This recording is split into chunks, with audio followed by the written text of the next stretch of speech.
Jesus finally came. Jesus came walking on the lake.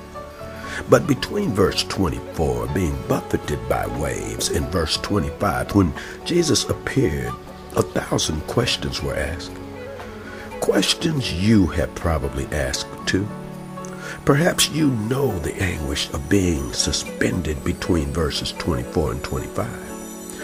Maybe you're riding a storm, searching the coastline for a light, a glimmer of hope. You know that Jesus knows what you are going through. You know that he's aware of your storm. But as hard as you look to find him, you can't see him. Maybe your heart, like the disciples' hearts, have been hardened by unmet expectations. Your pleadings for help are salted with angry questions. The first section of what we've been talking about, we spoke of stress. The second is about storms. Stress attacks your nerves. Storms attacks your faith.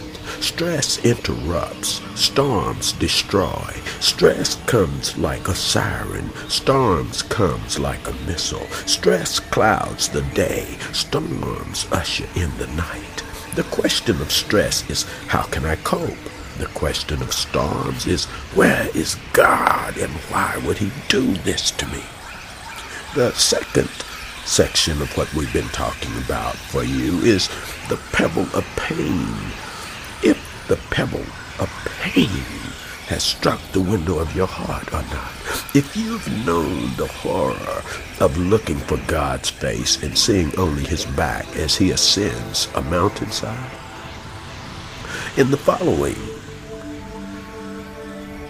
the last part of what we're going to talk about, you will discover hopeful chronicles to help you deal with your doubts. Let me introduce you to a few friends who learned to see through shattered glass.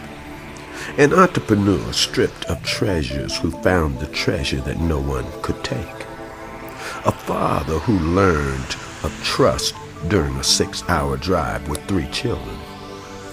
A mother superior in New Mexico who discovered that prayer, her last resort, was her best resort.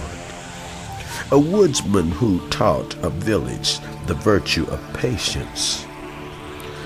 God's son, dog-tired and heart-sore, who found strength through heaven's friends. Some of these things may seem like fiction to you. Some are in fact. Some are legendary, others are biblical. Some are humorous, others are serious. But all have a message for those who know the anxiety of searching for God in a storm. The message: when you can't see him, trust him. The figure you see on the water is not a ghost. The voice you hear is not the wind. See, Jesus is closer than you've ever dreamed.